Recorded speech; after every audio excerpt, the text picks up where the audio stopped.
This story is titled Gold Digger Mom Stole My Entire College Fund to Fund Her Lifestyle.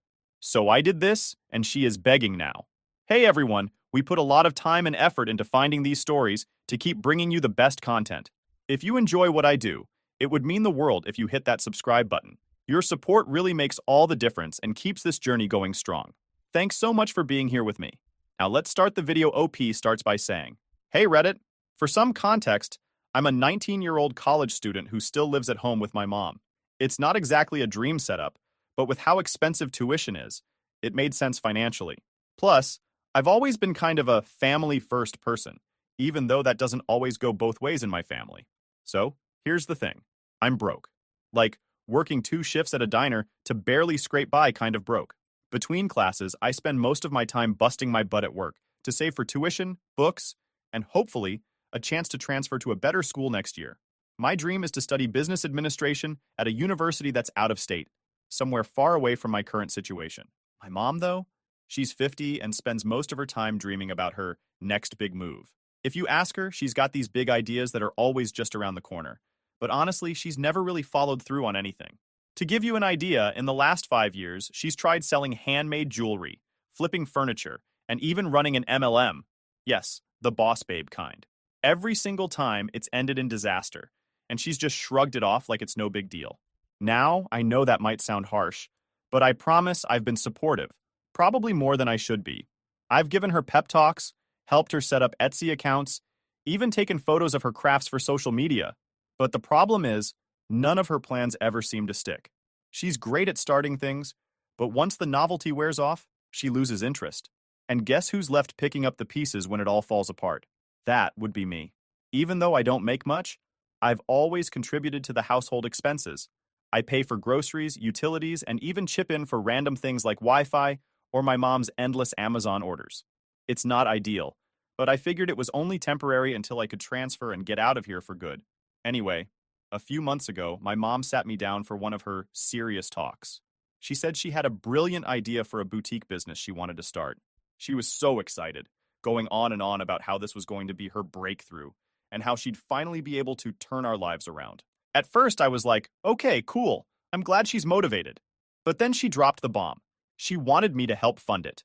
Now, let me be clear. I don't have $7,000 just lying around. The only reason I even have that much saved up is because I've been working nonstop since high school. Every single dollar has been squirreled away for my dream of transferring schools.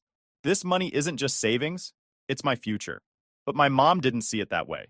She told me that family supports family, and that I should see this as an investment in her potential. She promised she'd pay me back as soon as the business took off, saying I'd get my money back tenfold. I told her I needed to think about it. I mean, on one hand, she is my mom, and I felt this pressure to help her. But on the other hand, I knew her track record. She'd never followed through on anything before. So why would this time be any different? That night, I couldn't sleep. I kept running the numbers in my head, trying to figure out if I could afford to take this risk. I couldn't. But the guilt was eating away at me. My mom is really good at making you feel like a terrible person if you don't go along with what she wants. She cried, saying this was her last chance to make something of herself, and that I was being selfish for not believing in her. After 2 days of constant pressure, I finally caved. I withdrew the money from my savings account and handed it over to her. She was over the moon, hugging me and calling me her hero. For a brief moment, I thought, maybe this will work. Maybe she'll prove me wrong. Boy, was I wrong. All right, let me back up a bit and give you some background so you can really understand the dynamics here. My mom and I have always had this complicated relationship. Growing up, it was just the two of us. My dad left when I was a baby, so she's been both parent and provider my whole life. To her credit, she worked hard when I was a kid. We never had a lot, but she kept a roof over our heads and food on the table, even if it meant juggling 2 or 3 jobs at a time. Over the years, my mom chased one dream after another. A YouTube channel, a candle-making business, even a stint in an MLM. Every time she started with enthusiasm, but quickly lost interest, leaving behind nothing but debt and excuses. By the time I graduated high school, I'd learned not to get too invested in her projects. I mean, I wanted to support her, but it was hard to take her seriously when she never stuck with anything. Still, she's my mom, and I felt like it was my job to be there for her, even when she made bad choices. Meanwhile, I was trying to figure out my own life. I've always been pretty independent, mostly because I had to be. I started working as soon as I was old enough, juggling school and part-time jobs to save for college. My plan was simple: work hard, get good grades, and eventually transfer to a better school where I could really thrive. Living at home was supposed to be a temporary thing. I figured it would save me money while I knocked out my general education classes, and then I'd be out of there. But the reality of living with my mom was a lot more draining than I expected. For one thing, she treated me like her personal assistant. Need groceries? I'd better pick them up after work. House needs cleaning? That's on me too. And don't even get me started on the bills. Even though I was technically a dependent, I was paying for way more than my fair share. At first, I didn't mind too much. I mean, I lived there, so it seemed fair to help out. But as time went on, it became clear that my mom was relying on me way more than she should have been. She wasn't working anymore, so everything from the water bill to the Wi-Fi fell on me. And it wasn't just about money. Emotionally, I felt like I was carrying the weight of her dreams too. Every time one of her projects failed, she'd come to me, crying about how life wasn't fair and how she just needed one lucky break.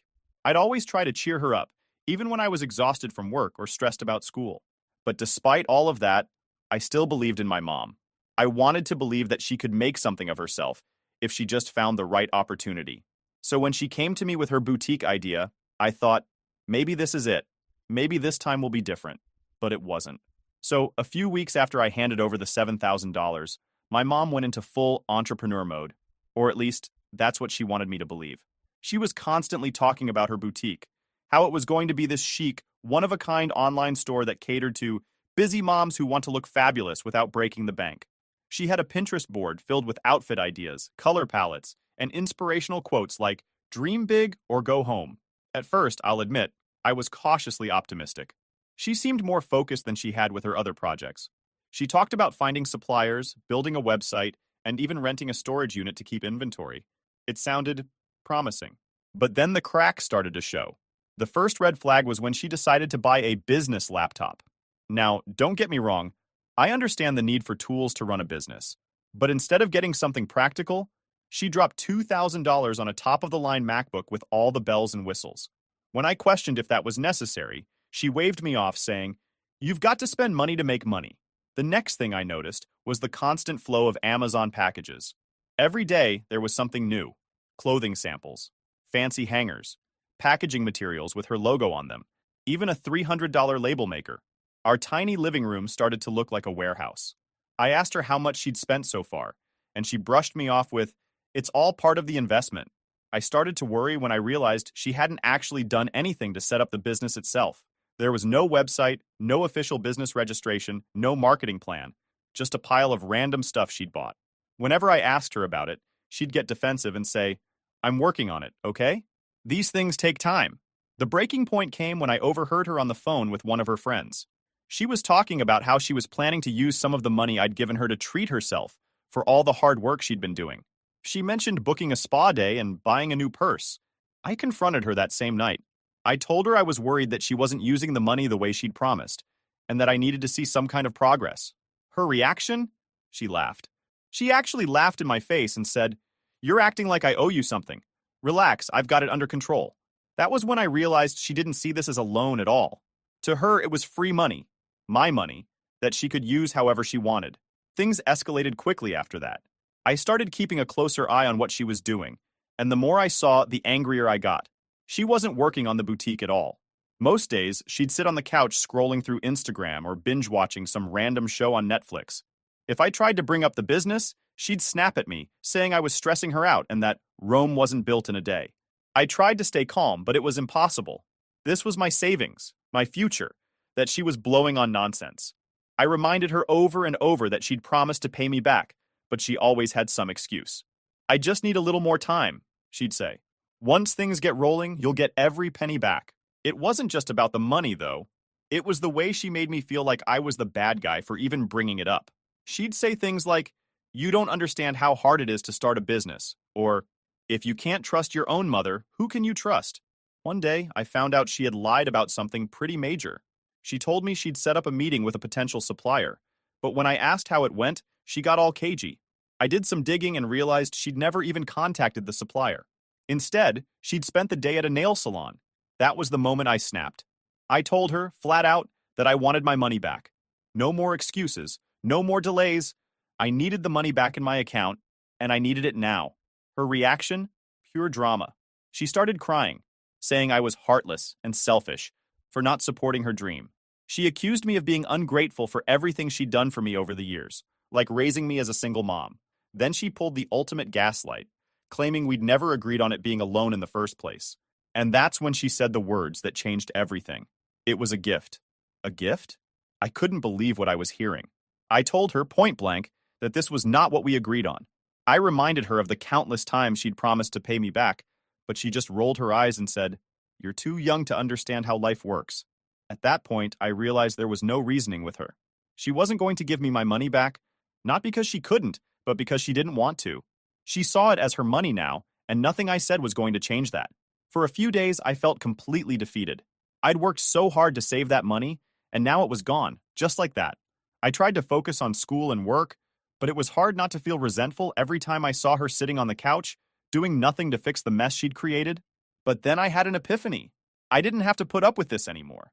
In the weeks following my mom's "it's a gift" declaration, I hit rock bottom emotionally. I wasn't just mad, I was gutted. That money wasn't just sitting in a jar waiting to be spent, it was the sum total of years of hard work. Every late night shift, every holiday I skipped to work extra hours, every single time I said no to hanging out with friends because I was saving for my future, it was all for nothing. The betrayal wasn't just about the money, though. It was the sheer audacity of my mom pretending like this was normal, like I was somehow the villain for wanting back what was rightfully mine. And to add salt to the wound, she carried on as if nothing had happened. She kept posting on Facebook about her entrepreneurial journey, uploading stock photos of boutique items with captions like, "Dreaming big things." Stay tuned for my next chapter. Meanwhile, there was no chapter. There was no boutique. There wasn't even an attempt. It was all smoke and mirrors, a facade she put up to make herself look good while she drained me dry. I tried to focus on school, but I couldn't shake the anger. Every time I sat down to study, my mind wandered back to that $7,000. I couldn't stop imagining all the things I could have done with it. Moving out, finally transferring to my dream school, or even just giving myself a tiny break from working 50 hours a week. Instead, I was stuck living paycheck to paycheck while my mom treated herself to spa days and takeout. The worst part? She didn't even feel bad. She walked around the house like she was some kind of visionary, talking about how success is right around the corner. Meanwhile, the bills were piling up.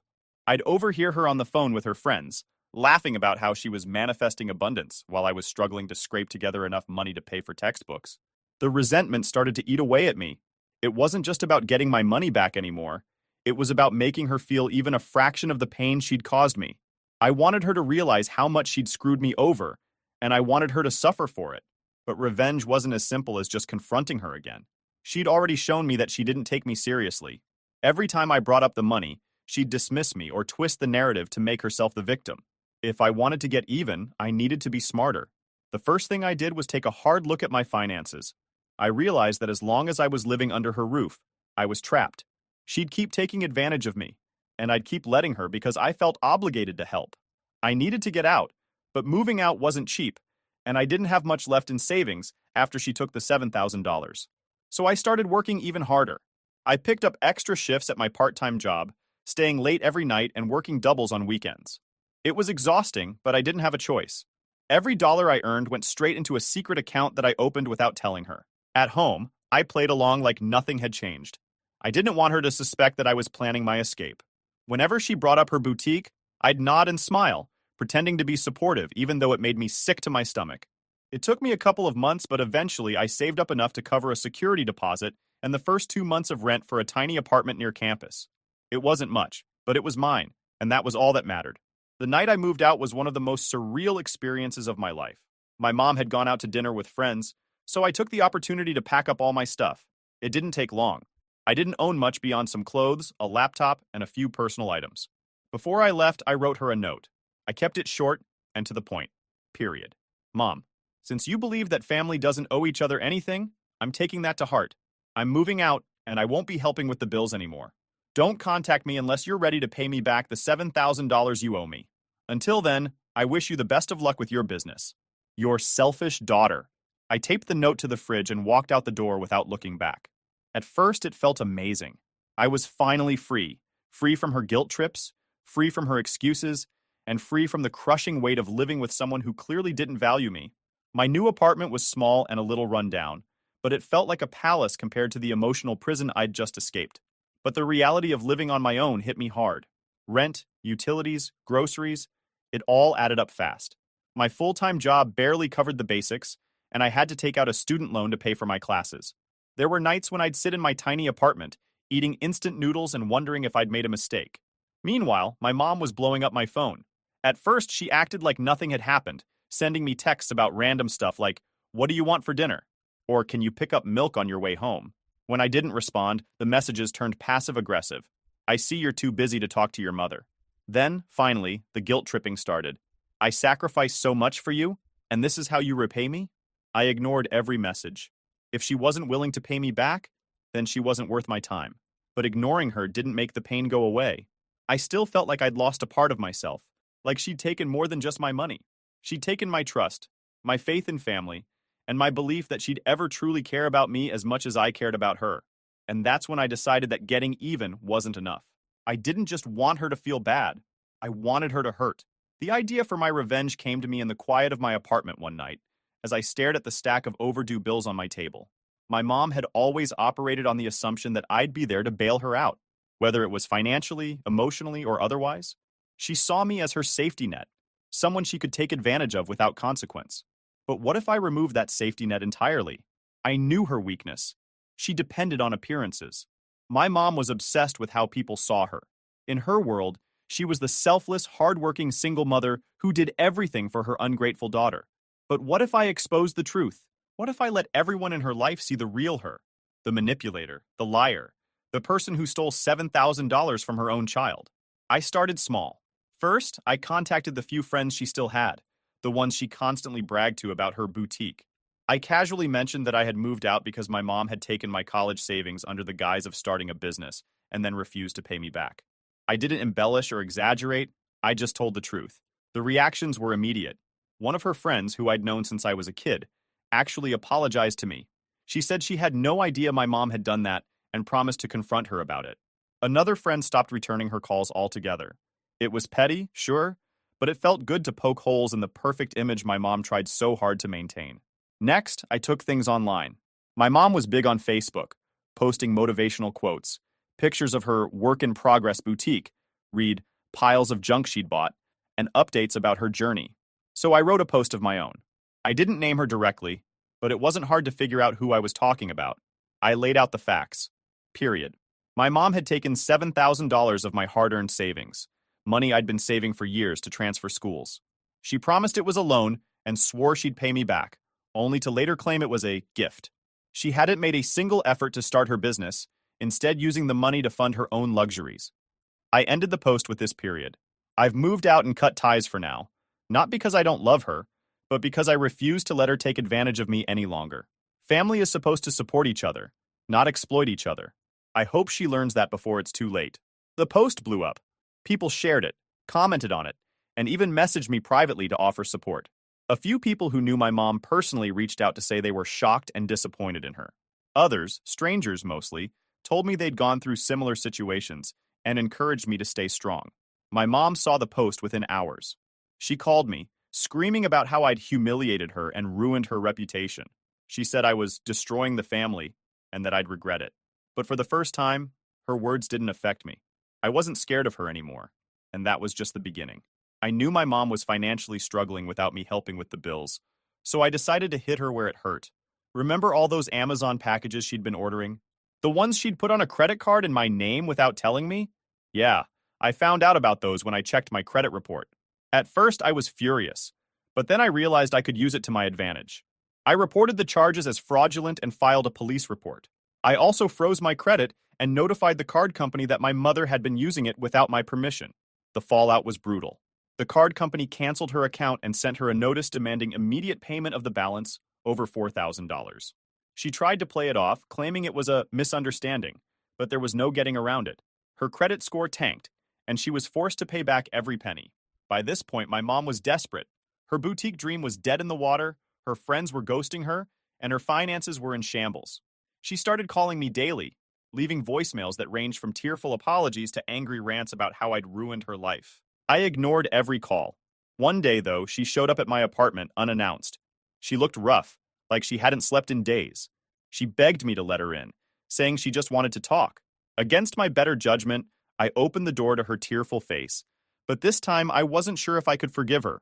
What followed was a 2-hour conversation that was equal parts apology and excuse-making.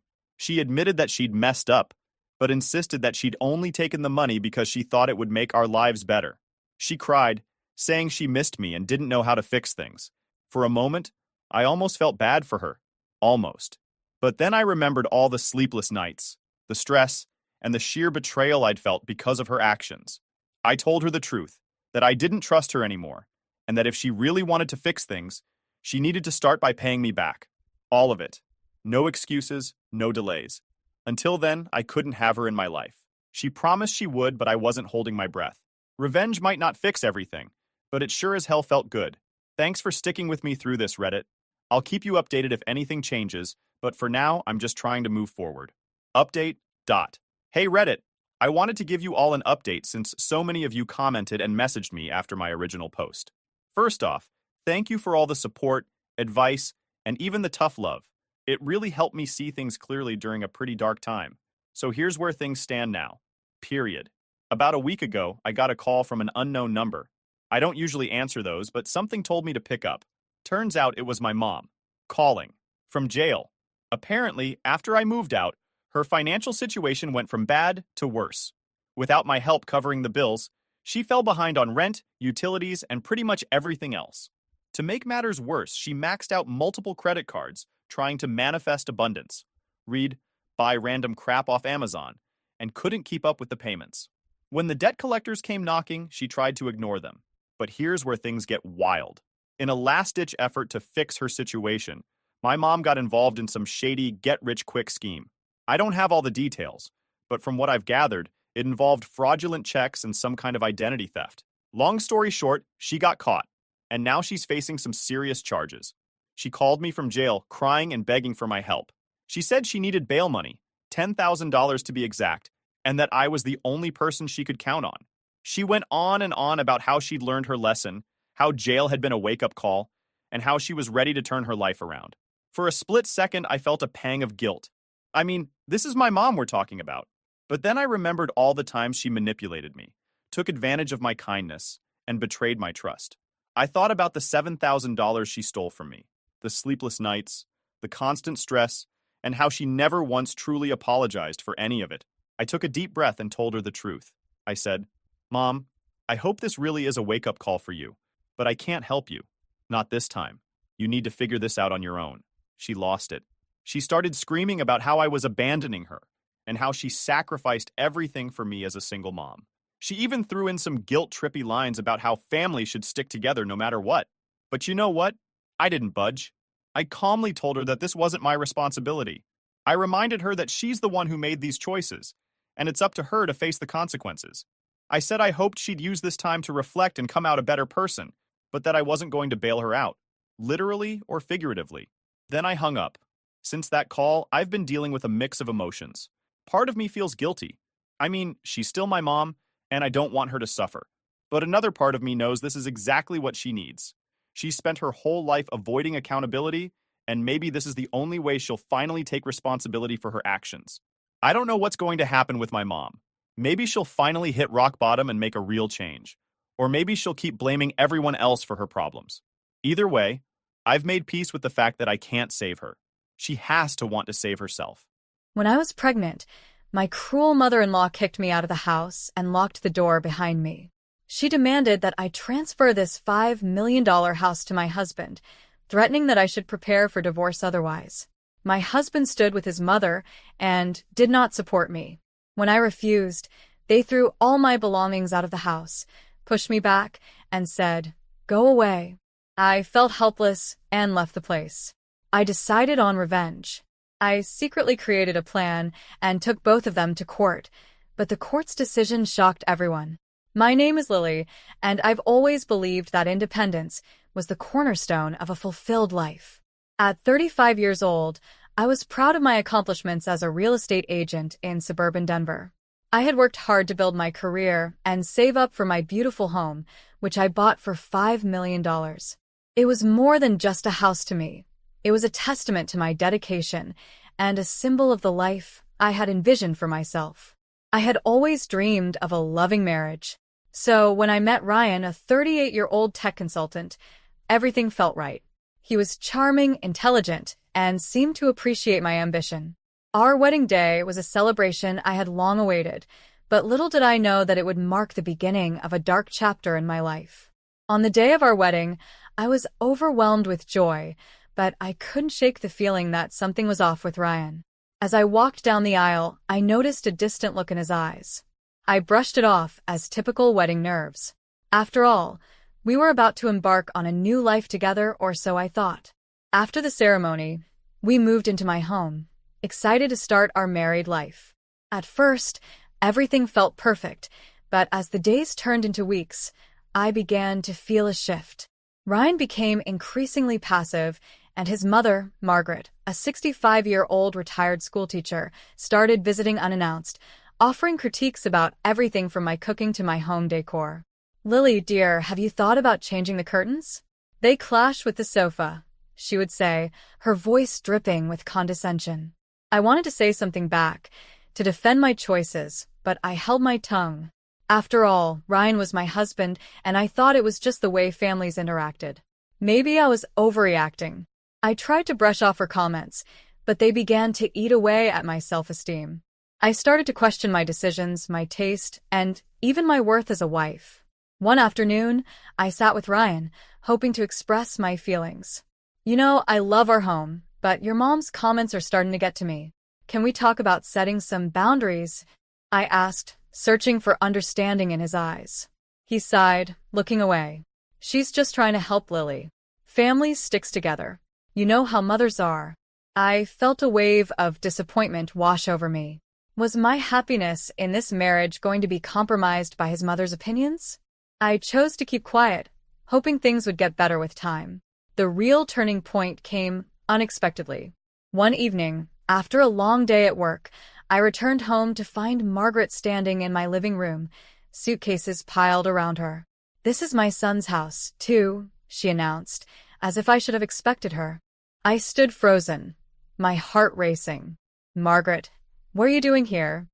I asked, struggling to maintain my composure. "I've decided to move in. You can't expect Ryan to live without his mother, can you?" Her tone was matter-of-fact, as if she were discussing the weather. I felt a sinking feeling in my stomach. "But this is my home. We didn't discuss this. Lily, you need to understand that family is important. You knew that when you married him." My world began to crumble around me. I turned to Ryan, desperate for support. "Ryan, please say something. This isn't right." He looked torn, glancing back and forth between his mother and me. "Mom just wants to help us, Lily. We can make this work." A cold wave of betrayal washed over me. I felt isolated in my own home, as if my sanctuary had turned into a battlefield. The one person I thought would stand by me had sided with his mother. The realization hit me hard. I was fighting for my place in my own life. As the weeks went by, things only got worse. Margaret's presence became a constant shadow, and I began to feel suffocated. I discovered I was pregnant and hoped it would bring us closer together. But when I shared the news, Margaret merely raised an eyebrow and said, "You'll need to watch your diet. We don't want any health issues." Even though I longed for support and joy during this time, I was met with cold indifference. I often found myself longing for the days when life felt uncomplicated and full of promise. My mind raced with thoughts of how my life had taken such an unexpected turn. One late night, after another exhausting day at work, I returned home, only to find the door locked. I knocked softly, expecting Ryan to let me in. Instead, Margaret's voice came through the door. "You're not coming in unless you agree to transfer ownership of this house to Ryan." I felt my heart drop. "Margaret, let me in. This is my home." "Not anymore, dear. This is my son's house. Either sign it over or I'll call the police. You're trespassing." The reality of my situation hit me like a freight train. I had fought hard for my independence, and now I was being thrown out of my own home. The tears streamed down my face as I realized I had nowhere to turn. I had become a stranger in my own life. As the night wore on, I sat on the porch, feeling the chill of betrayal seep into my bones. I had to think. I needed a plan. It was time to take back control. But I had to do it carefully. I couldn't let them see how vulnerable I felt. I decided to stay with my parents for a while to clear my mind. My father had always been my rock, and I knew they would understand. But the journey ahead was daunting, and I felt like I was standing on the edge of a cliff, ready to jump into the unknown. Little did I know that this leap would lead to a fight for my autonomy, a battle I was determined to win. After that harrowing night, I moved in with my parents.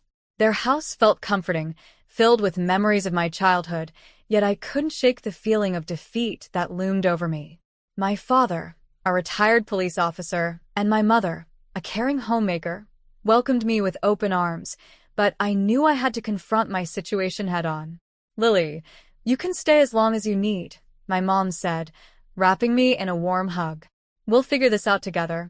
I appreciated their support, but deep down, I felt a fire igniting within me. I was tired of being a victim in my own life. I needed a plan, and I needed help. That's when I reached out to Sarah, a close friend from college who had become a successful lawyer. She had always been my confidant, and now I needed her legal expertise more than ever. "Lily, I'm glad you called," Sarah said when I explained everything. "This is unacceptable, and we can fight back. You need to file for divorce. It's the first step in reclaiming your life." Her words rang in my ears like a battle cry. I had been thinking about divorce, but hearing it from Sarah made it feel real. But what if Ryan tries to retaliate? And Margaret, she's already shown how ruthless she can be. "Let them come," Sarah replied confidently. "You have the law on your side, and the emotional abuse you've suffered is not something to take lightly. We can build a case that highlights their manipulation." Over the next few days, we devised a comprehensive plan. Sarah would help me gather evidence of the emotional abuse and the coercion I faced from both Ryan and Margaret. We would document everything: text messages, voicemails, even the threats I'd received. I began to keep a detailed journal, noting every interaction, every comment that made me feel small and insignificant. One evening, while writing in my journal, I recalled a particular incident that had pushed me over the edge. It was a few weeks before I moved out. I had come home after a long day, tired and eager to share my pregnancy news. Instead, I found Margaret sitting at the kitchen table, going through my personal files. "What are you doing?" I had asked, my voice shaky with disbelief. "Just checking on your finances. After all, you're about to be a mother. It's important to be prepared." "Margaret, that's not your place. You have no right to invade my privacy like this," I had protested, feeling the familiar flush of anger rise within me. "Your husband's finances are my concern. If he struggles, we all struggle. And we don't want that, do we?" She had shot back with a cold smile. I had felt so powerless in that moment. Reflecting on it now fueled my resolve. No more would I allow her or Ryan to dictate my life. As I continued to strategize, I found strength in the realization that I was not alone. Sarah was a steadfast ally, and my parents offered emotional support that I desperately needed. One night, while having dinner with my mom and dad, I shared my plan to file for divorce. "I can't just sit back and let them control me anymore," I said, determination in my voice. "I want my home back, and I want to be free of their manipulation." My dad looked at me, pride evident in his eyes. "You're making the right choice, Lily. We'll stand by you every step of the way." The next day, I took a deep breath and walked into Sarah's office to begin the process. My heart raced as I signed the paperwork, feeling a mix of fear and empowerment. This was my first step toward reclaiming my life. In the following weeks, we worked tirelessly to prepare for the court battle.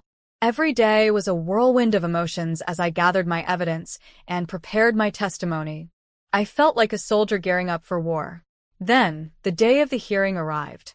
My stomach twisted with anxiety as I sat in the waiting area of the courthouse, surrounded by other families facing their own battles.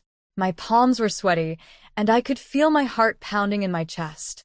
"Lily, you're going to do great," Sarah reassured me as she sat beside me. holding my hand. Just remember, you're fighting for yourself and your future. The words resonated with me. I took a deep breath and focused on the outcome I desired. I was done being afraid. I was ready to face Ryan and Margaret in court and reclaim my life. As the judge called my case, I felt a surge of adrenaline. This was it, the moment I had been preparing for. I stepped into the courtroom, ready to confront my past and fight for my future, unaware of the shocking twists that awaited me in the battle ahead.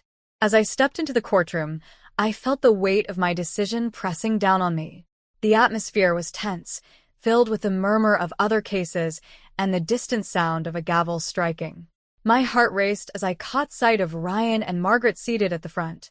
Ryan's face was stoic, but I could see the tension in his jaw. Margaret's eyes, sharp and calculating, scanned the room, landing on me with a gaze that sent a chill down my spine. "Lily, just remember to stay calm," Sarah whispered as we took our seats. "We've prepared for this moment. You're not alone."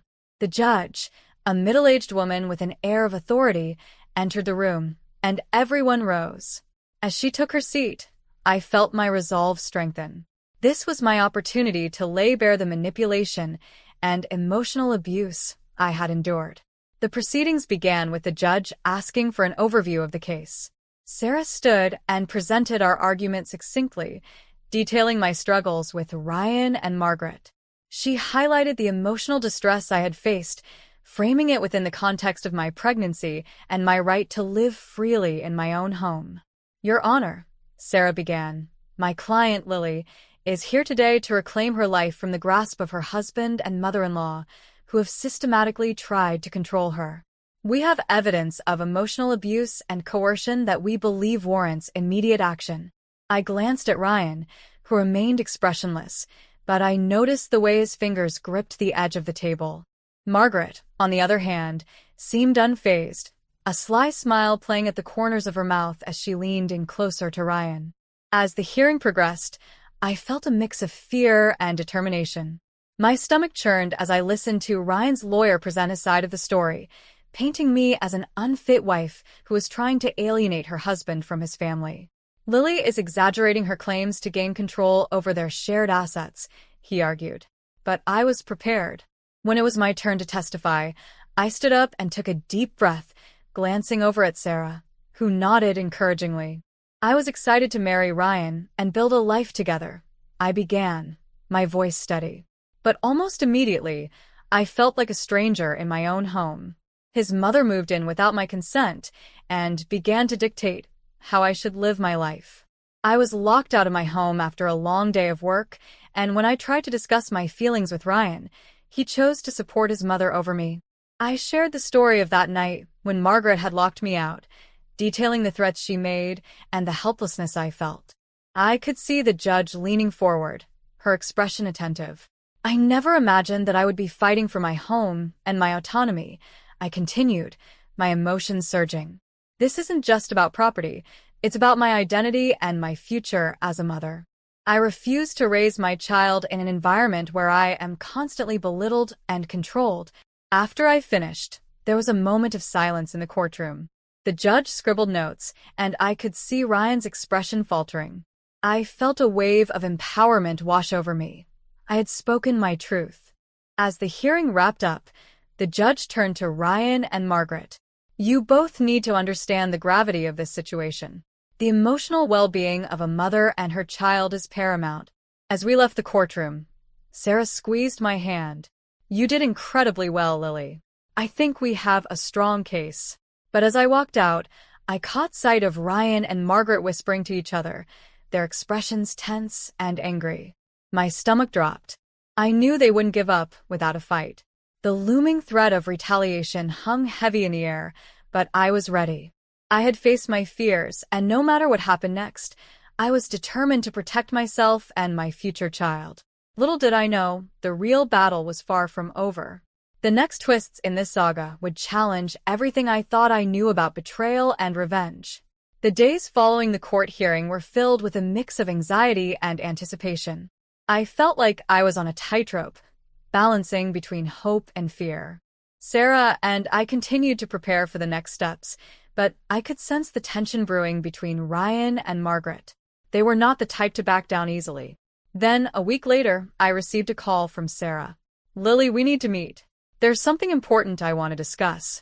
My heart raced. What could it be? I rushed to her office, where she greeted me with a serious expression. "I just got word that Ryan and Margaret are planning to fight back. They're trying to discredit your claims, saying you're emotionally unstable and not fit to be a mother." I felt a wave of anger wash over me. They're resorting to lies? I can't believe this. "It's a common tactic," Sarah explained, "but it shows their desperation. We can counter this. We need to gather more evidence of the emotional abuse you faced."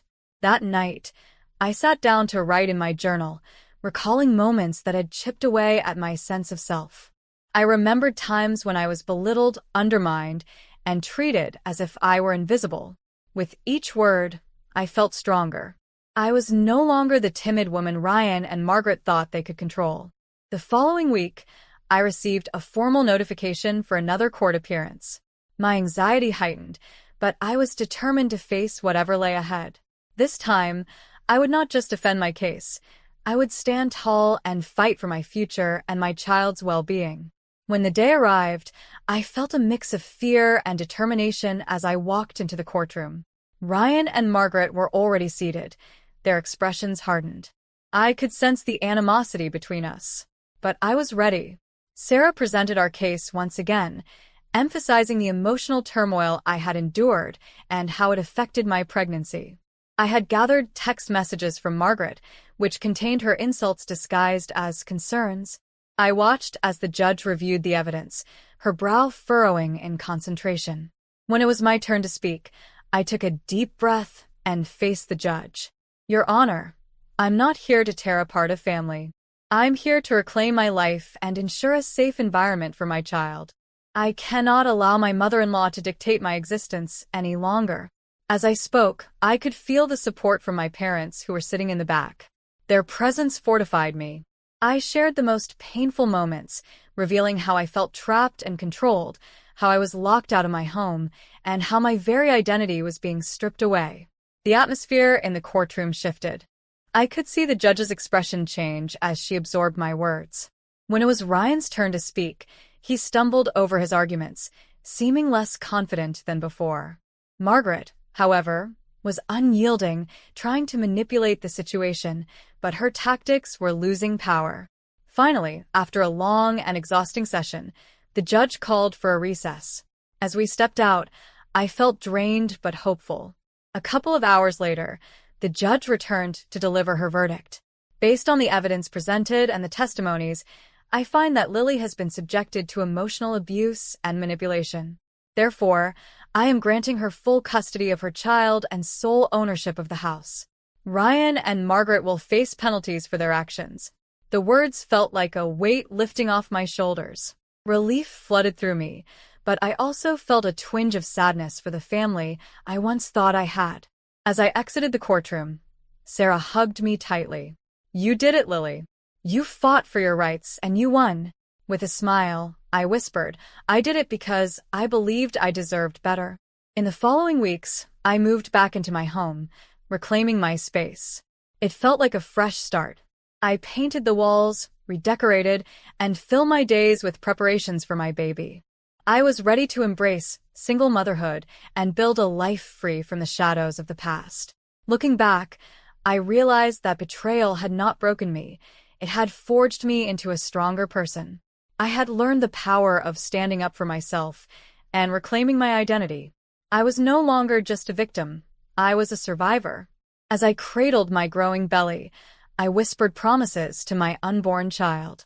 "We will build a life filled with love, respect, and strength. You will know that you can always stand up for yourself." In that moment, I understood that this was not just a new beginning for me, but a new legacy for my child, one built on the foundation of empowerment and resilience.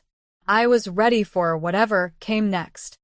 My greedy husband and his ruthless mother tied me up and left me in a dark, freezing forest. Their chilling words still haunt me. "This is the end for you. Goodbye. Your $100 million business is ours now." Helpless and unable to move, I thought it was over, until an old forest ranger miraculously saved me. But I wasn't just a victim. I returned with a plan they never saw coming, and a shocking revenge that left them speechless.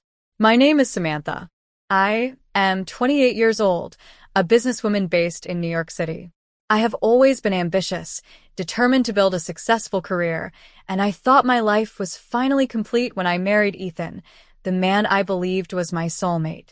Ethan was charming, thoughtful, and supportive, or so I thought. I was drawn to his warm demeanor, and I believed we would build a life full of love and happiness. When we married, I moved into his family home. That's where I met Margaret, his mother. At first, I tried my best to connect with her. Margaret was a sharp, confident woman in her 50s who had raised Ethan as a single mother. I respected her for that and wanted to create a bond, but it quickly became clear that Margaret wasn't interested in any sort of relationship with me. She was controlling, dismissive of my opinions, and, most importantly, obsessed with money. It didn't take long before Margaret started demanding money from me. It began subtly, with small requests for help with groceries or bills. But soon, she insisted that I give her $4,000 every month for her personal expenses. "It's only fair," she said, her tone making it sound like it was my duty as her son's wife. Ethan, to my surprise, supported her completely. "She's done so much for me, Samantha. The least we can do is help her out." I didn't want to cause conflict, so I agreed. At the time, I told myself it was temporary, that she just needed help adjusting after Ethan and I got married. But months turned into years, and I realized Margaret's demands weren't temporary at all. She would call me at work to remind me of the payment due date. If I was late, she would sulk or make snide comments about how I wasn't a real part of the family. Ethan, meanwhile, became more distant. Whenever I brought up Margaret's demands or the stress they were putting on me, he brushed it off. "You're overthinking it," he'd say, as if I were the one being unreasonable. I started noticing little changes in him. He'd stay out late, refuse to discuss his whereabouts, and become defensive whenever I asked questions. The man I had fallen in love with seemed to be slipping away. The breaking point came 2 years into our marriage. One evening, I came home from work earlier than usual and heard voices coming from the living room. Margaret and Ethan were talking, their voices low but clear enough for me to hear. "We'll sell her car," Margaret said. "It's worth enough to cover the buy-in for the game." Ethan hesitated for a moment before replying, "Are you sure she won't notice? Samantha loves that car." "She doesn't have to know," Margaret snapped. "Just tell her it was stolen or something. It's not like she's going to call the cops on her own husband." I froze in the hallway, my heart pounding. My car, a sleek luxury vehicle I had saved for years to buy, was more than just a possession to me. It was a symbol of my independence, of everything I had worked for. Hearing them plot to sell it without my knowledge shattered something inside me. I didn't confront them that night. Instead, I started paying closer attention. I realized that the money I had been giving Margaret wasn't going toward her expenses at all. She and Ethan were using it to fuel their gambling habits. The realization left me feeling humiliated and betrayed. How could the people I trusted, my husband and his mother, lie to me so easily? Things escalated when I returned from a business trip a few weeks later and found my car missing. "Ethan," I asked, trying to keep my voice calm, "where's my car?" He exchanged a glance with Margaret, and for a moment, neither of them spoke. Then Margaret said, "Oh, it must have been stolen. Such a shame, isn't it?" "Stolen," I repeated, my voice trembling. "Did you even call the police?" Ethan shrugged. "We didn't want to bother you while you were away." I knew they were lying.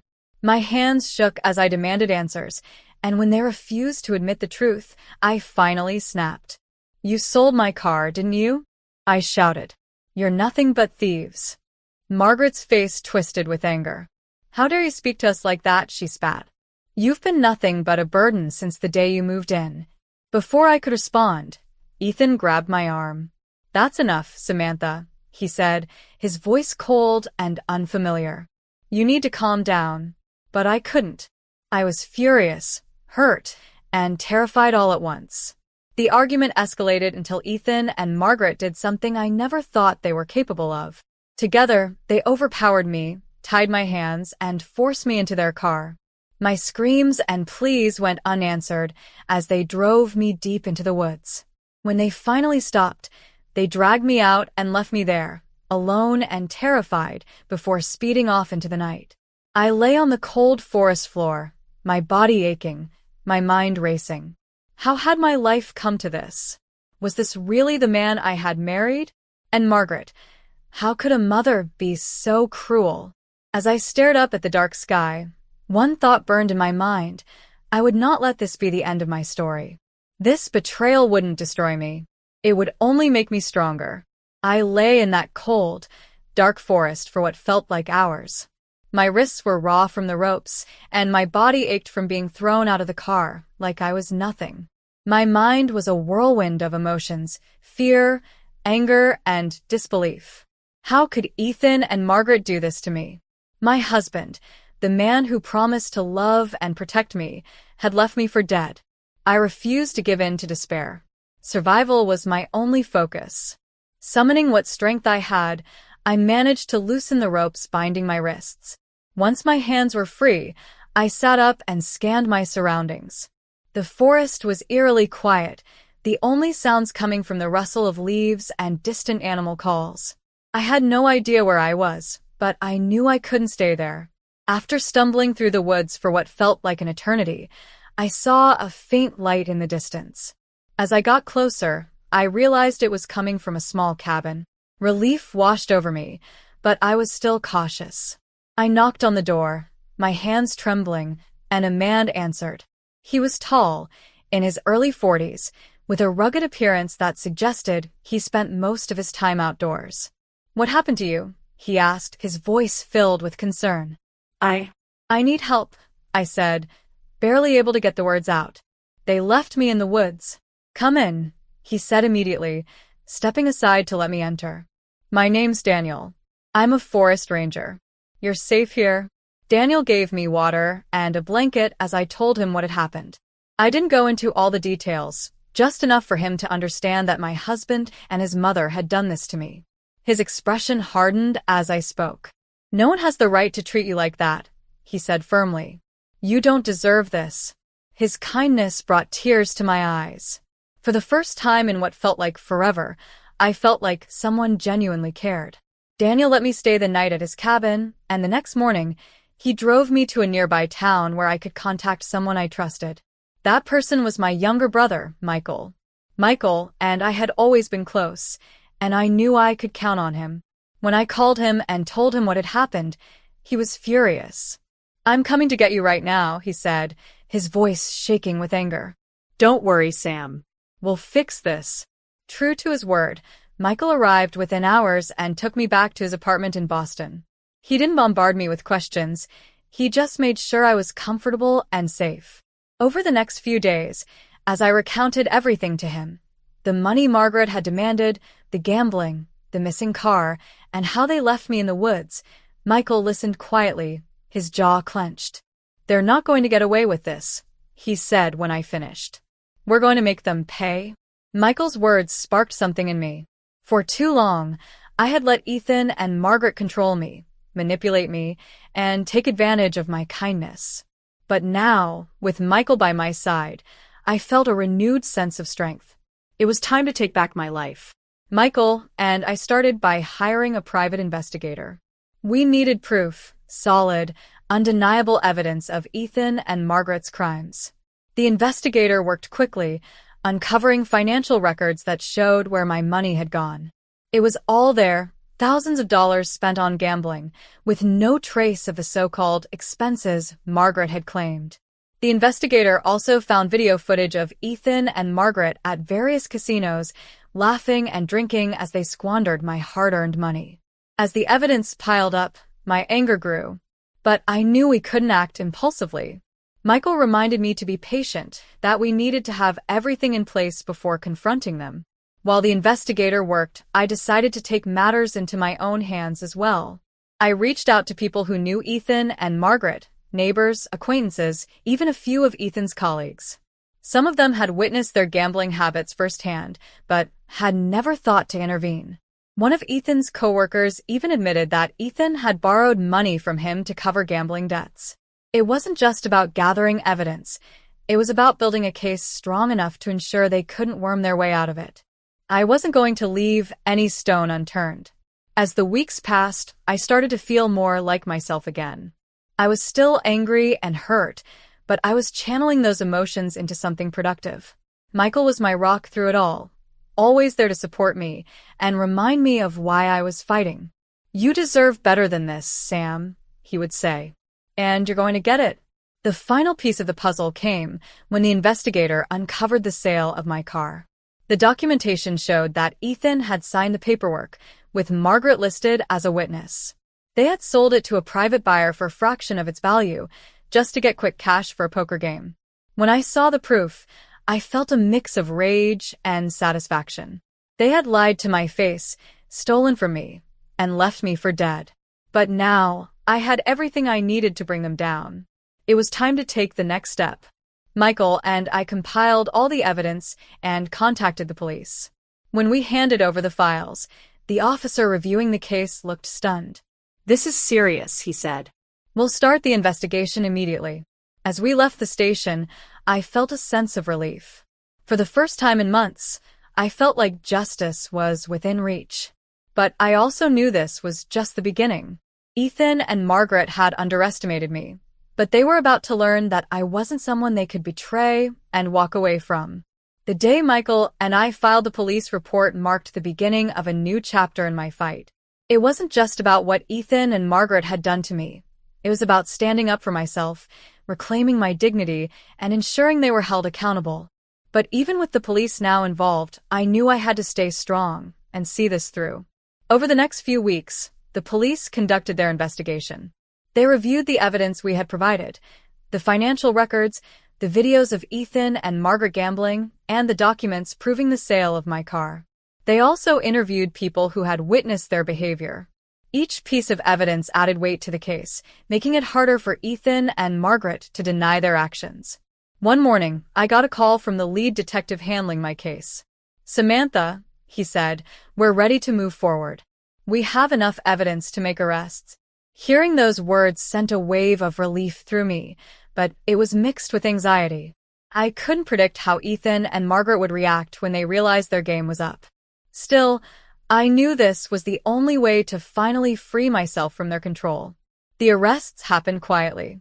The police waited until Ethan and Margaret were at home before knocking on their door. I wasn't there to see it, but I later learned that Margaret tried to talk her way out of it, claiming there had been some sort of mistake.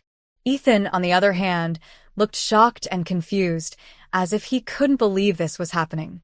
The news of their arrests spread quickly, and I started receiving calls from people who had known them. Some expressed disbelief, while others admitted they had always suspected something was wrong. It was strange to hear the sympathy in their voices after everything I had been through, but I appreciated their support nonetheless. Once Ethan and Margaret were in custody, the next step was the trial. Preparing for it was one of the most challenging parts of this journey.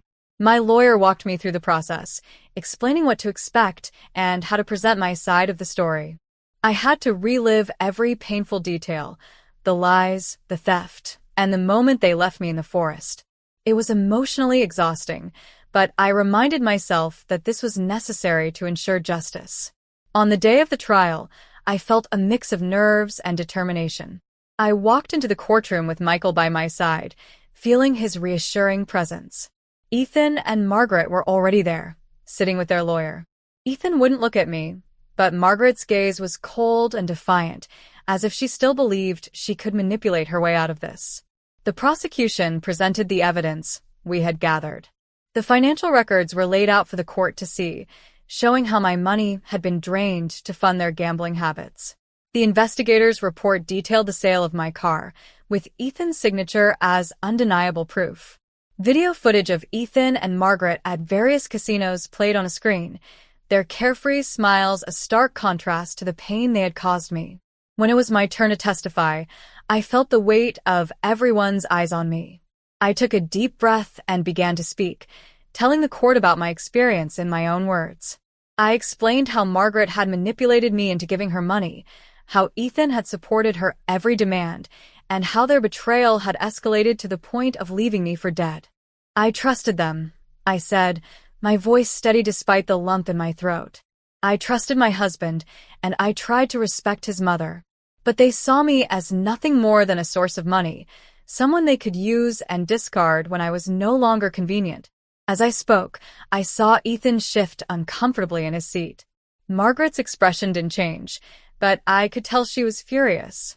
She had always been confident in her ability to control others, and now she was losing that power. The defense tried to argue that the situation had been exaggerated, that there was no proof they had left me in the forest intentionally. But their arguments fell flat in the face of the overwhelming evidence. Witnesses testified about their gambling habits, and even Ethan's coworker spoke about the money Ethan had borrowed. When the judge announced the verdict, I felt like I was holding my breath. Ethan and Margaret were found guilty on multiple charges, including theft, fraud, and reckless endangerment. The judge didn't hold back in his sentencing, emphasizing the harm they had caused and their lack of remorse. As they were led away in handcuffs, I felt a sense of closure. This wasn't just a victory in the legal sense, it was a personal victory. For too long, I had let their betrayal define me, but now I was free to move forward with my life. Michael hugged me as we left the courtroom. "You did it, Sam," he said. "It's over." I nodded, feeling tears well up in my eyes. It was over. The people who had tried to destroy me were finally being held accountable, and I could start rebuilding my life. The courtroom was silent as the judge's gavel struck, signaling the end of Ethan and Margaret's reign of deceit. Watching them being led away in handcuffs felt surreal. For the first time in years, I wasn't weighed down by fear or manipulation. Justice had been served, and I was finally free.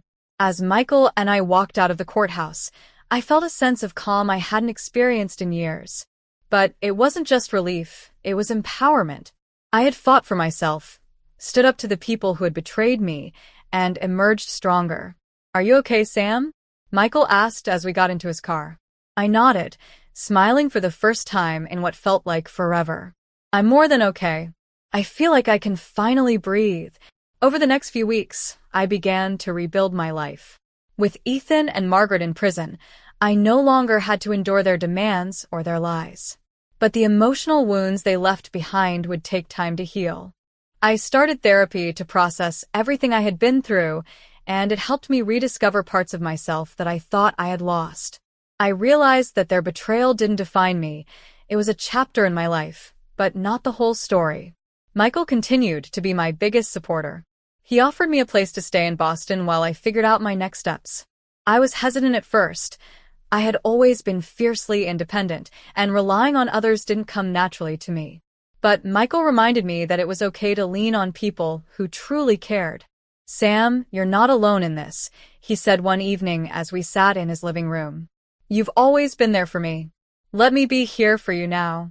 With his encouragement, I started to feel more confident about the future. I decided to leave New York City behind, along with all the painful memories it held. Boston offered a fresh start, a chance to redefine myself and my goals. One of the first things I did was buy a new car, not as extravagant as the one I had lost, but it symbolized my freedom and independence.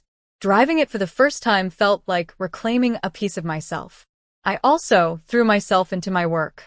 My business had always been a source of pride, and now it became a source of healing. Pouring my energy into my career helped me regain my sense of purpose and reminded me of my own strength and resilience. I even expanded my network in Boston, connecting with like-minded professionals who inspired me to keep pushing forward. Despite the progress I was making, there were moments when the past still haunted me. Sometimes, I'd wake up in the middle of the night, my heart racing as I relived the moment Ethan and Margaret left me in the forest. But each time, I reminded myself that I was no longer that helpless woman. I had taken control of my life, and I wasn't going to let their actions hold me back. One day, I received a letter from Ethan. It came from the prison where he was serving his sentence. My hands trembled as I opened it, unsure of what to expect. In the letter, Ethan apologized for everything he had done. He claimed that he had been manipulated by Margaret, that he hadn't realized the extent of the harm he was causing. For a moment, I felt a pang of sadness. This was the man I had once loved, the man I had believed in. But as I read his words, I realized that his apology didn't change anything. He had made his choices, and those choices had consequences. I didn't owe him forgiveness. I didn't respond to the letter. Instead, I focused on the life I was building. I joined support groups where I connected with others who had experienced betrayal and toxic relationships. Hearing their stories reminded me that I wasn't alone, and it inspired me to share my own journey. I wanted others to know that they, too, could overcome even the darkest of times. As the months passed, I found myself smiling more often. I started going out with friends, exploring Boston, and rediscovering the joys of life. I even began dating again, cautiously, but with an open heart. I wasn't looking for a fairy tale, just someone who would treat me with the kindness and respect I deserved. One evening, Michael and I were sitting on his balcony, watching the city lights. "You've come a long way, Sam," he said, raising his glass in a toast. "I'm proud of you." "Thank you," I said, clinking my glass with his. "I couldn't have done it without you." As I sat there, surrounded by love and support, I realized how far I had come. The betrayal that had once shattered me no longer defined me. I had reclaimed my life, my independence, and my happiness. Ethan and Margaret's actions had tested me, but they hadn't broken me. This was my story, a story of betrayal, revenge, and triumph. But most importantly, it was a story of resilience and hope. I had learned that even in the darkest moments, there is always a way forward. And now, as I looked out at the world, I was ready for whatever came next.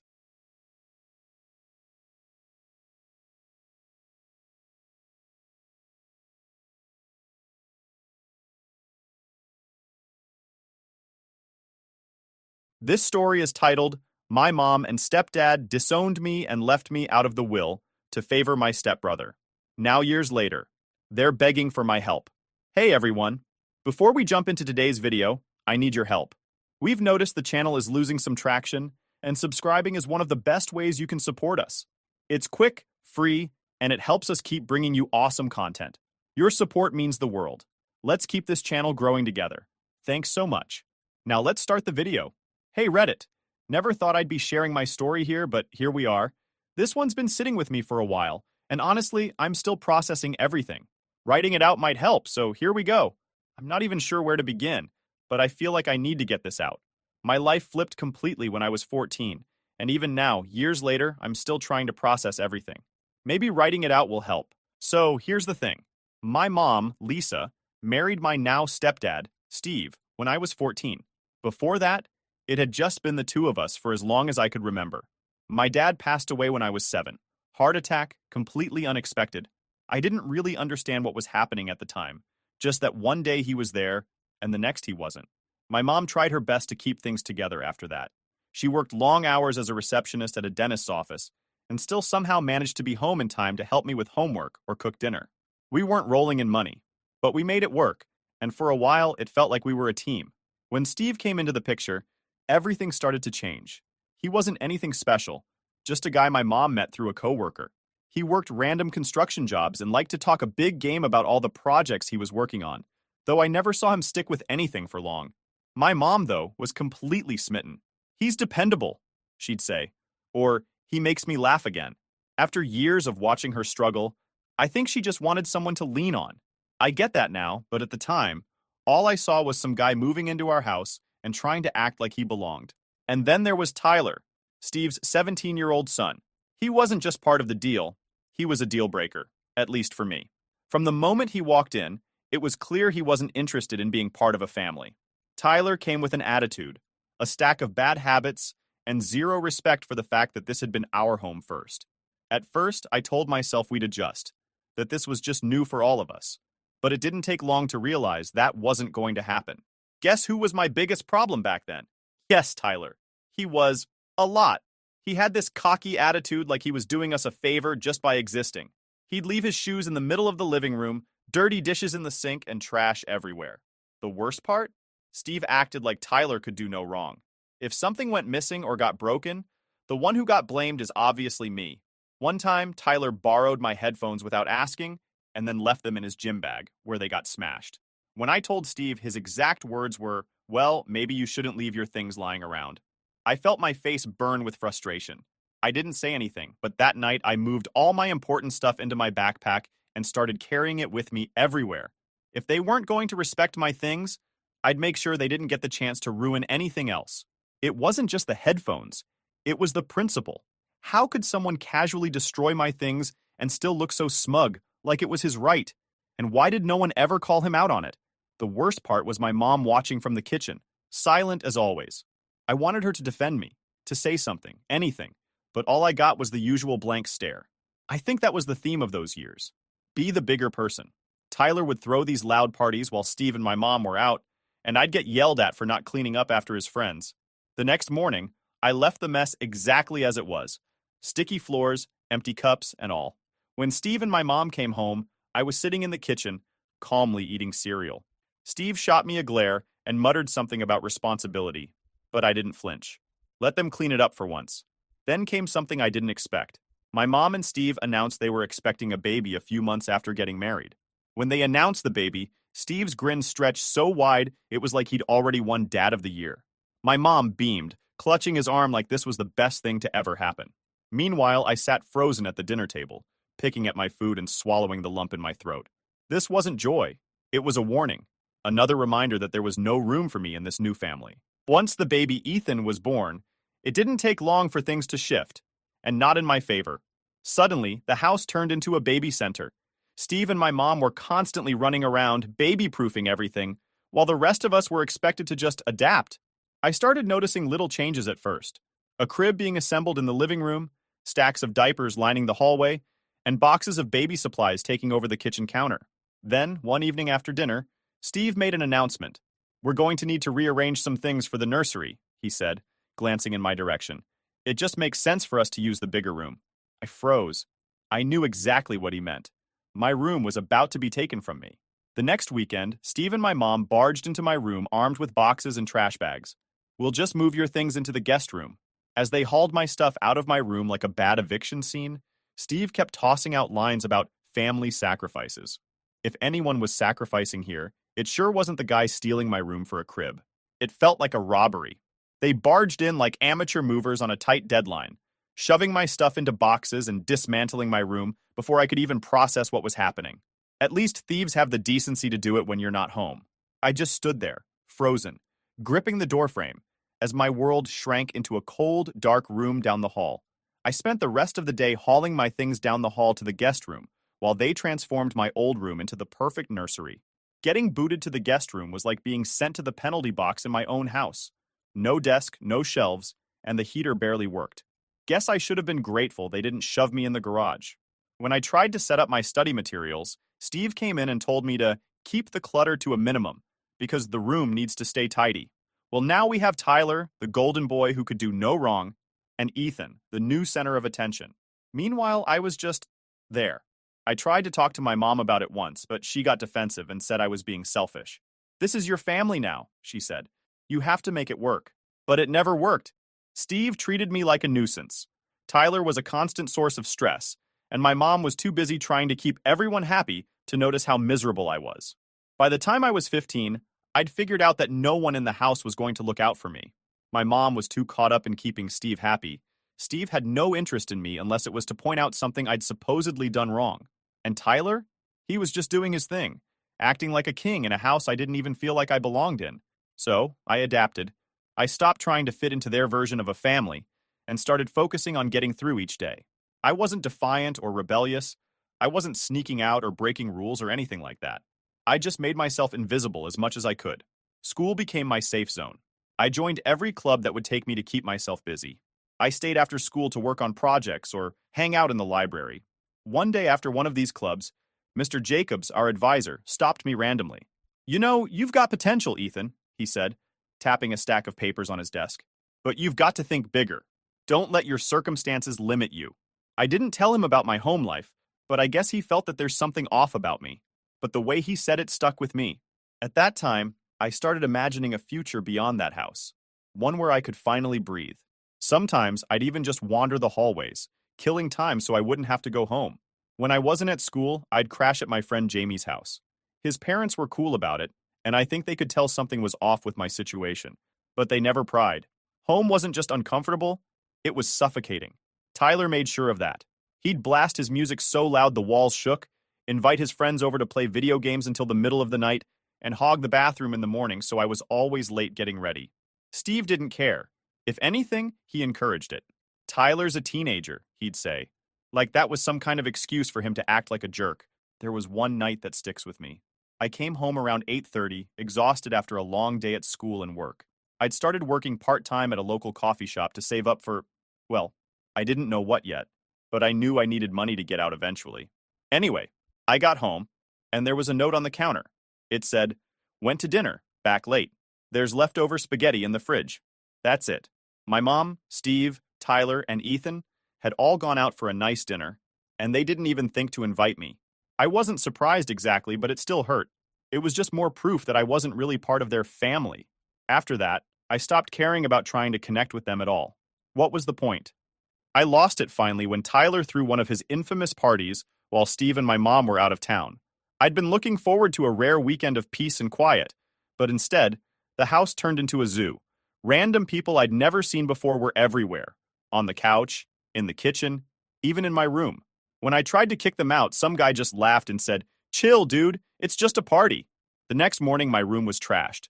Someone had spilled soda all over my desk, my backpack was ripped, and my headphones were missing. I was furious. When Tyler finally stumbled downstairs, I confronted him. "You're cleaning this up," I said, my voice shaking but firm. He just laughed, wiping his mouth with the back of his hand. "You shouldn't have left your stuff lying around," he said, brushing past me. For a second, I considered grabbing him by the collar, but then I heard Steve's voice booming from the kitchen. "What's all this noise?" I knew how that would end, so I swallowed my anger and walked away, vowing that next time I wouldn't back down. That's when I realized that I couldn't keep living like this. I couldn't keep waiting for them to change or for things to get better. They weren't going to. I started saving every penny from my part-time job. I didn't have a solid plan yet, but I knew I needed to get out. Okay, when I was 16, I almost ran away.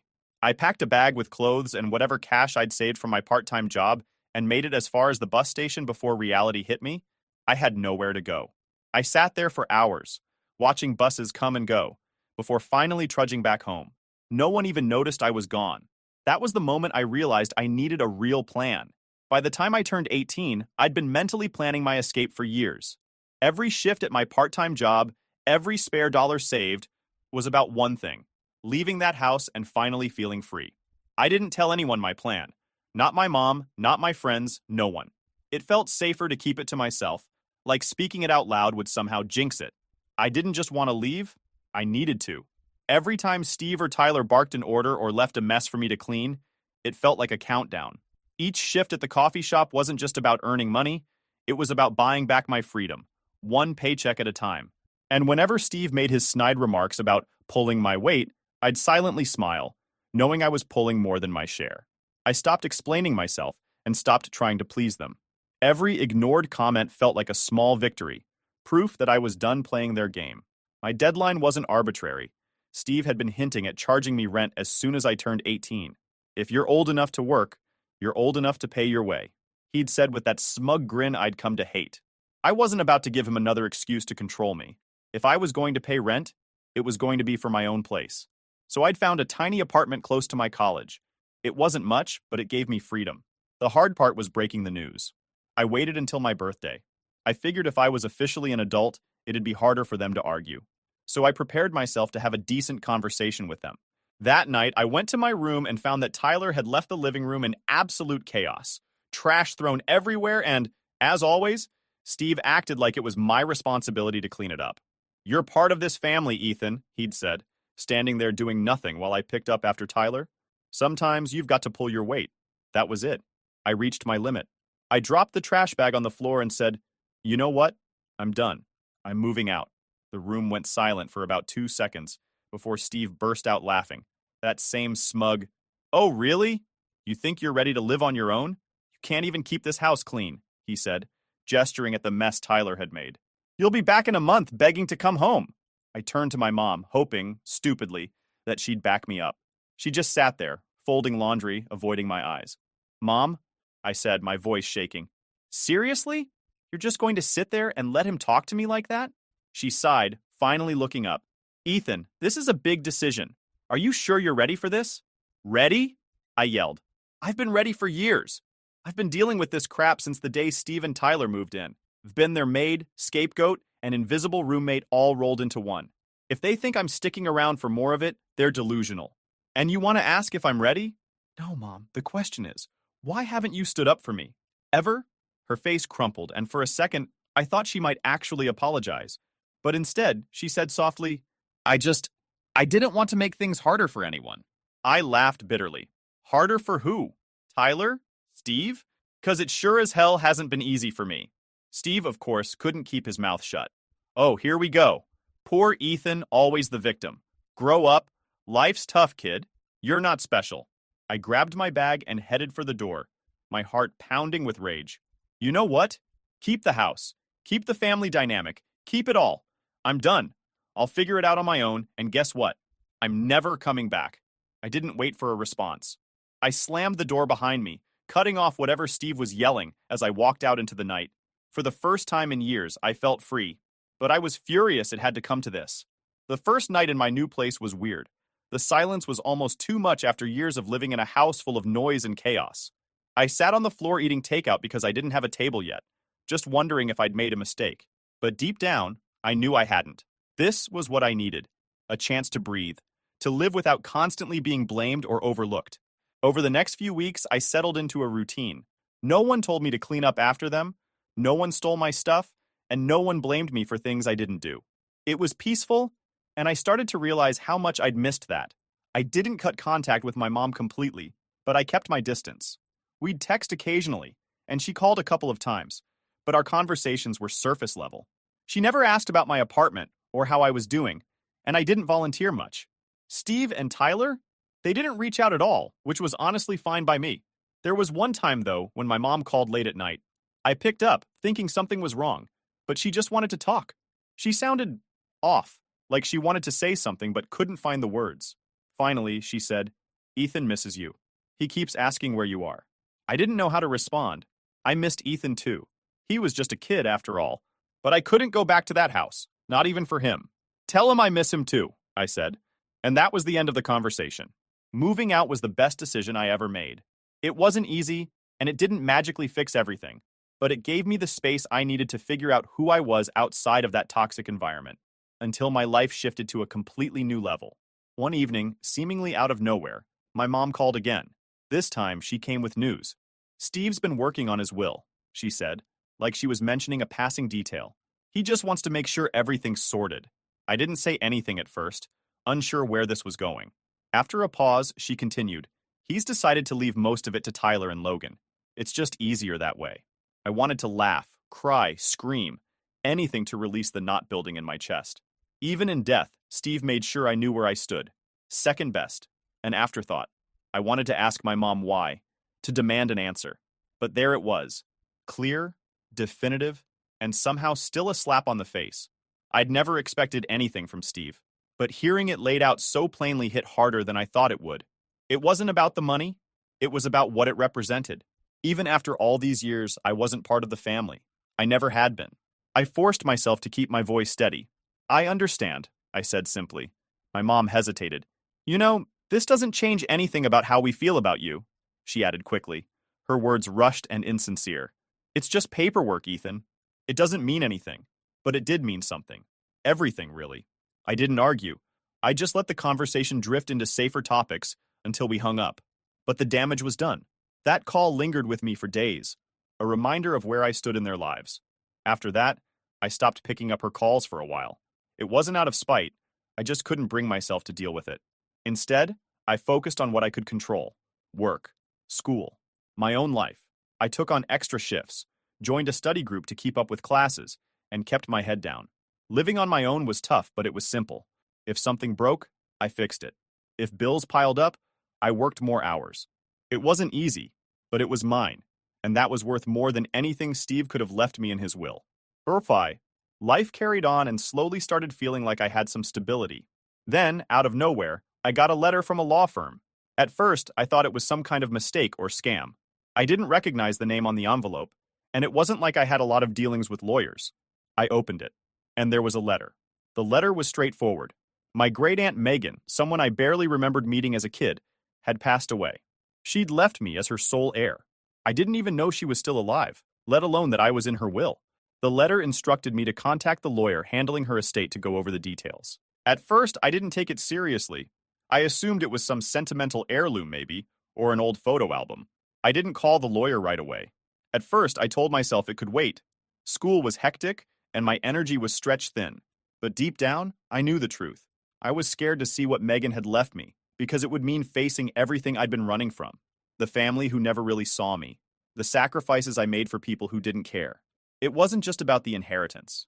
It was about proving to myself that I could take this gift and turn it into something that mattered. A week later, I got another letter. This time marked URGENT. That's when I decided to look into it. I called the lawyer's office, half expecting them to tell me it was a mistake. Instead, I was informed that Margaret had left me everything: a house, some land, and a trust fund worth millions. I almost dropped the phone. Millions? It didn't feel real.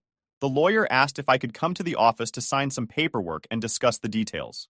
I took the earliest appointment I could, still half convinced there'd been some kind of error. When I got to the office, it was like stepping into a different world. The lawyer, a no-nonsense woman named Ms. Halpern, walked me through everything. Megan had apparently been very wealthy. She'd invested in real estate, owned several properties, and made smart decisions with her money. She'd never had kids. And from what Ms. Halpern said, she'd always admired people who were independent and hardworking. She specifically mentioned you in her will, Ms. Halpern said, sliding a letter across the table. She wanted you to have the opportunity to build a life without the struggle she faced. The letter was short but heartfelt. Megan wrote about how she'd seen my determination from afar, how she'd admired the way I kept pushing forward despite my circumstances. She believed I deserved a fresh start, free from the burdens of my past. I didn't know what to say. I'd gone from scraping by on a part-time job to being handed a future I couldn't have imagined. As I sat there, staring at the papers in front of me, I thought about all the times I'd been told I wasn't enough, not responsible enough, not worthy enough. And yet, here was someone who barely knew me, who believed in me more than my own family ever had. It was overwhelming, but it also felt like validation. Once the paperwork was done, I had access to the trust fund and ownership of Megan's house. The house was located in a quiet neighborhood a couple of hours from where I lived. I decided to move in right away, leaving behind my cramped apartment and starting fresh. But word travels fast, especially in families. Within a week of moving, my mom called. She didn't even bother with small talk. "I heard about Megan," she said, her tone sharp. "Why didn't you tell me?" "I didn't think it mattered to you," I replied, trying to keep my voice steady. "Well, it does matter," she shouted. "Steve and I are struggling to keep up with bills, and Ethan needs new school supplies.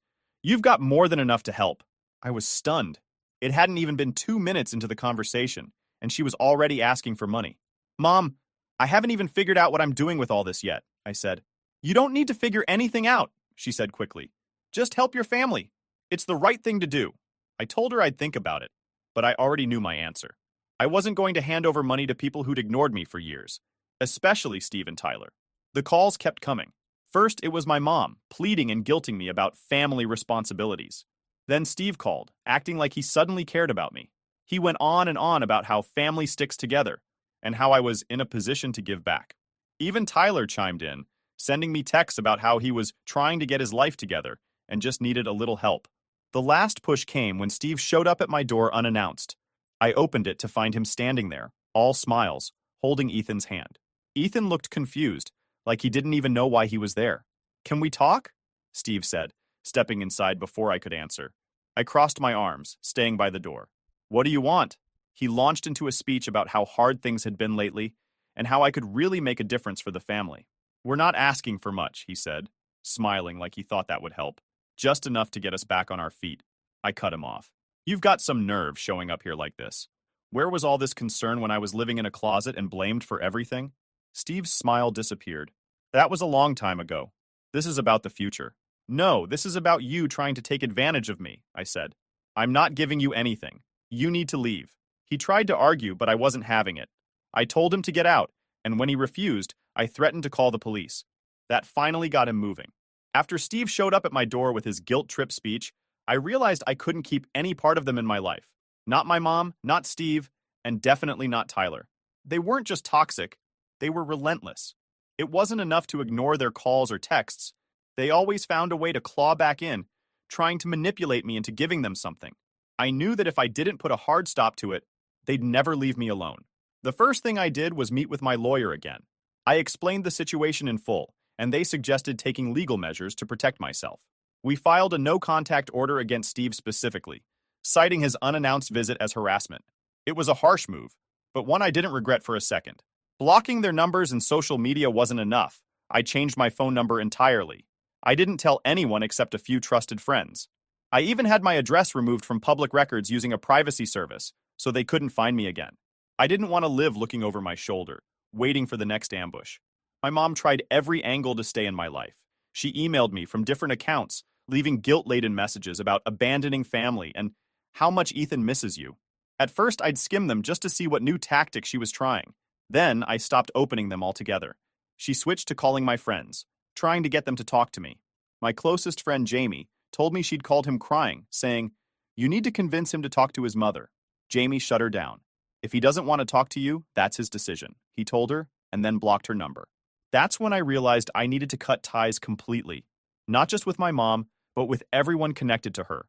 I unfriended and blocked mutual friends and distant relatives who were still in contact with her.